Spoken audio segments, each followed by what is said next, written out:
নিরামিষ সয়াবিন আপনারা বিভিন্নভাবে রান্না করে থাকেন। আজ আমি যেভাবে রান্না করেছি এভাবেও একবার ট্রাই করতে পারেন, আশা করি খারাপ লাগবে না। নমস্কার, আমি মাধবী। আপনারা এখন দেখছেন রান্না ভালোবাসি।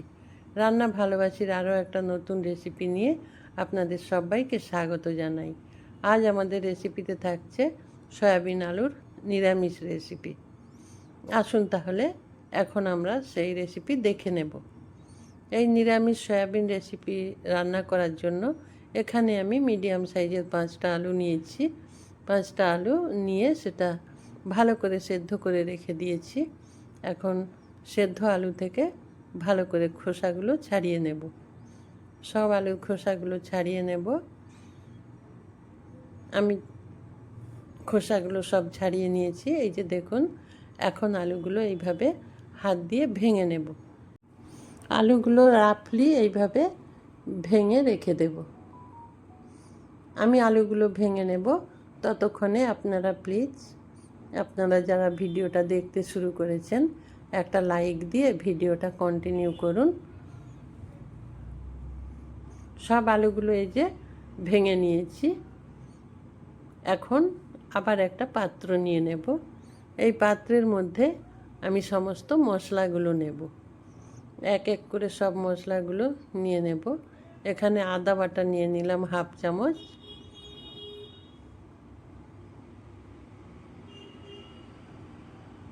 নুন দিলাম, পরিমাণ মতো নুন দিয়ে দিয়েছি। আলু যতটা নিয়েছি সেই আলুর পরিমাণে নুন দিয়ে দিয়েছি। সামান্য পরিমাণে চিনি দিয়ে দিলাম। হলুদ দিলাম 1/2 চামচ। লাল লঙ্কার গুঁড়ো দিলাম 1/2 চামচ। জিরের গুঁড়ো, ধনে গুঁড়ো, কাঁচা লঙ্কা বাটা। এটা একটু বুঝে দেবেন, যেরকম ঝাল পছন্দ করেন সেইভাবে কাঁচা লঙ্কাটা দেবেন। আর এটা ভাজা মশলার গুঁড়ো, ওই জিরে, ধনে, শুকনো লঙ্কা, তেজপাতা এগুলো একসাথে মিশিয়ে ভেজে রেখেছিলাম, ওটা 1 চামচ দিলাম। তারপর কুচনো টমেটো দিয়ে দিলাম। দিয়ে ভালো করে সব কিছু মেখে নেব। এটা বেশ ভালো করে মেখে নিতে হবে। সব মশলা, নুন একসাথে সুন্দরভাবে মিশে যাওয়া পর্যন্ত একটু সময় নিয়ে এটা মেখে নিতে হবে। তারপর এর মধ্যে সেদ্ধ করে যে আলু ভেঙে রেখেছিলাম সেগুলো দিয়ে দেব। আলু দিয়ে দিয়েছি। এরপর ওপর থেকে 2 চামচ মতো সরষের তেল দিয়ে দেব। সরষের তেল দিয়ে আলুর সাথে সব মশলা, তেল একসাথে খুব ভালো করে এটা মেখে নিতে হবে। এটা খুব ভালো করে সমস্ত মশলা আলুর সাথে যেন মিশে যায়, সেরকম একটু সময় নিয়ে মিশিয়ে নিতে হবে। আমি ততক্ষণে আলুটা মিশিয়ে নিচ্ছি। আপনারা ততক্ষণে চলুন, যারা আজ প্রথম আমার চ্যানেল ভিজিট করতে এসেছেন বা আমার ভিডিও আজ প্রথম দেখছেন কিংবা আগে দেখেছেন এখনও সাবস্ক্রাইব করেননি, প্লিজ আমার চ্যানেলটা সাবস্ক্রাইব করে আমার পাশে থাকবেন।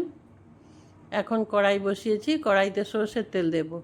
আমি এই রেসিপিটা সরষের তেলেই রান্না করব।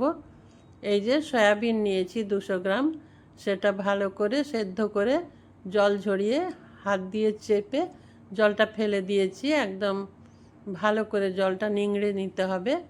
তারপর ওই সয়াবিন, এই সরষের তেল গরম হলে তার মধ্যে দিয়ে সয়াবিনটা একটু ভালো করে ভেজে নিতে হবে। সয়াবিনটা যদি আমরা এই সরষের তেলে একটু ভালো করে ভেজে নিই তাহলে রেসিপির টেস্ট অনেক বেশি বেড়ে যায়। সেই জন্য এই যে সরষের তেল নিয়েছি, সরষের তেল নিয়ে তার মধ্যে দিয়ে দিলাম সয়াবিন, দিয়ে একটু ভালো করে ভেজে নেব। বেশ হালকা লাল লাল হবে সয়াবিনগুলো, সেই ততক্ষণ পর্যন্ত আমরা এটা ভেজে নেব। হ্যাঁ, যেটা বলছিলাম, আপনারা যারা নতুন দেখছেন আমার ভিডিও, আমার চ্যানেলটা সাবস্ক্রাইব করে আমার পাশে থাকবেন আর ডান দিকে থাকা বেল আইকনটা প্রেস করে দেবেন। তাতে আমার রান্নার নোটিফিকেশান আপনি পেয়ে যাবেন আর আমি অনেক উৎসাহ পাবো রান্না করার। সয়াবিনগুলো ভেজে নিয়েছি। এখন একটা বোলের মধ্যে সয়াবিনগুলো নিয়ে নিলাম, দিয়ে আবার কড়াই বসিয়ে দেব। কড়াইয়ের মধ্যে সরষের তেল আবারও দিয়ে দেব। এইভাবে সয়াবিন রান্না করবেন নিরামিষ দিনে, যখন আমরা মাছ মাংস বা বেশি কিছু সবজি বাড়িতে থাকে না, তখন আমরা সাধারণত সয়াবিন রান্না করে থাকি। আর নিরামিষ দিনে তো মাথায় একটা চিন্তা থাকেই যে কি রান্না করি। তখন এইভাবে সয়াবিন রান্না করতে পারেন। বেশ সুন্দর সুস্বাদু একটা রেসিপি।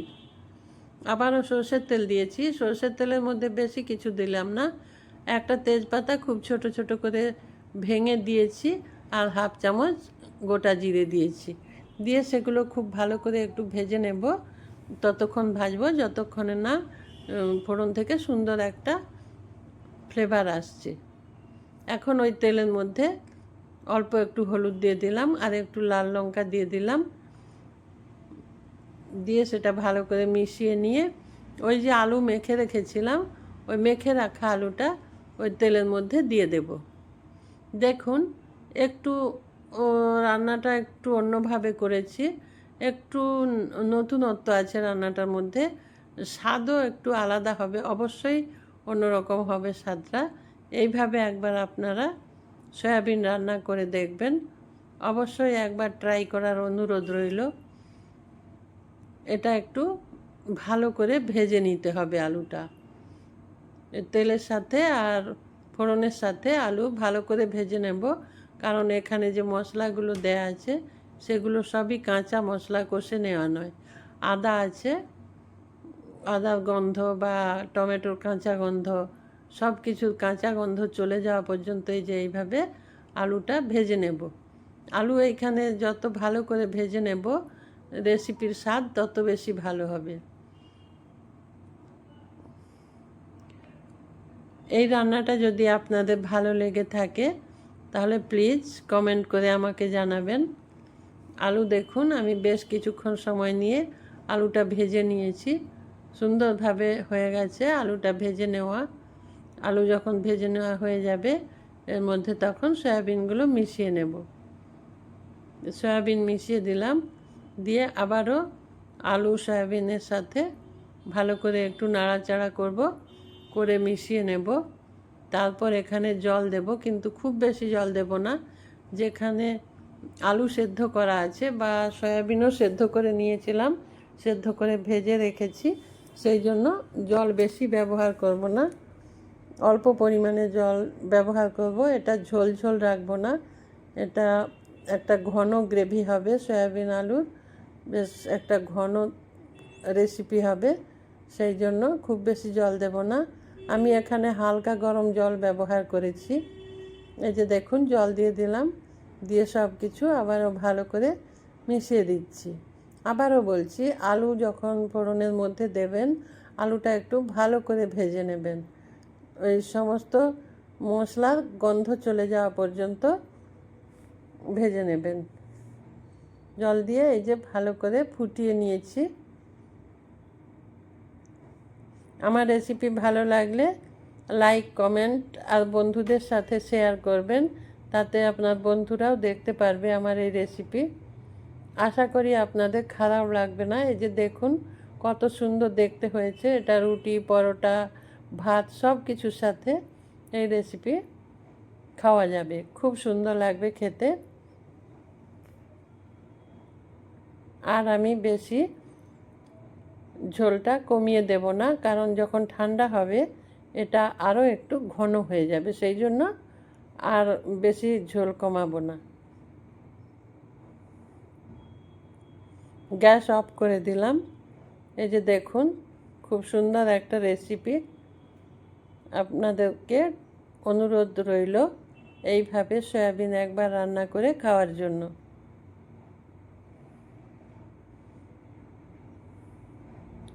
এখানে আমি কিছুটা গরম মশলা দিয়ে দিলাম,